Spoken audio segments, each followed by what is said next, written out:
Chennai super કિંગ્સે શાનદાર પ્રદર્શન કરતા કોલકાતા નાઇટ રાઇડર્સને 32 રને હરાવીને સિઝનની બીજી સતત જીત મેળવી છે. બીજી તરફ કેકેઆરની આ સિઝનમાં 5 મેચોમાં ચોથી હાર છે અને તેઓ હજુ પણ પોઈન્ટ ટેબલમાં સંઘર્ષ કરી રહ્યા છે. 1. ચેન્નઈ સુપર કિંગ્સની બેટિંગ. મજબૂત સ્કોર. ટોસ હારીને પ્રથમ બેટિંગ કરતા ચેન્નઈ સુપર કિંગ્સે 192 રન 5નો વિશાળ સ્કોર બનાવ્યો હતો. સંજુ સેમસન 48 રન 32 બોલ ટીમને મજબૂત શરૂઆત અપાવી. ડિવાલ્ડ બ્રેવિસ 41 રન 29 બોલ મિડલ ઓર્ડરમાં ઉપયોગી રન જોડ્યા. આયુષ મહાત્રે માત્ર 17 બોલમાં 38 રન ફટકારીને પાવર પ્લેમાં ધમાકેદાર શરૂઆત કરી હતી. 2.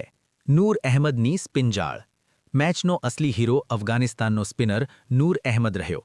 તેણે પોતાની 4 ઓવરમાં માત્ર 21 રન આપીને 3 મહત્વની વિકેટો ઝડપી હતી. તેણે અજિંક્ય રહાણે અને કેમરન ગ્રીનને સતત 2 બોલમાં આઉટ કરીને કેકેઆરના મિડલ ઓર્ડરની કમર તોડી નાખી હતી. ત્યારબાદ રિંકુ સિંઘને પણ આઉટ કરીને કેકેઆરની જીતની આશા ખતમ કરી દીધી હતી. 3. કેકેઆરનો સંઘર્ષ. 193 રનના લક્ષ્યાંકનો પીછો કરતા કેકેઆરની ટીમ નિર્ધારિત 20 ઓવરમાં 160 રન 7 વિકેટે જ બનાવી શકી. કેકેઆર તરફથી રમનદીપ સિંઘ 35 રન અને રોવમેન પોવેલે અંતમાં લડત આપી હતી, પરંતુ તે જીત માટે પૂરતી નહોતી. સીએસકેના બોલર અંશુલ કંબોજે પણ 2 વિકેટ ઝડપીને સારી મદદ કરી હતી. નિષ્કર્ષ.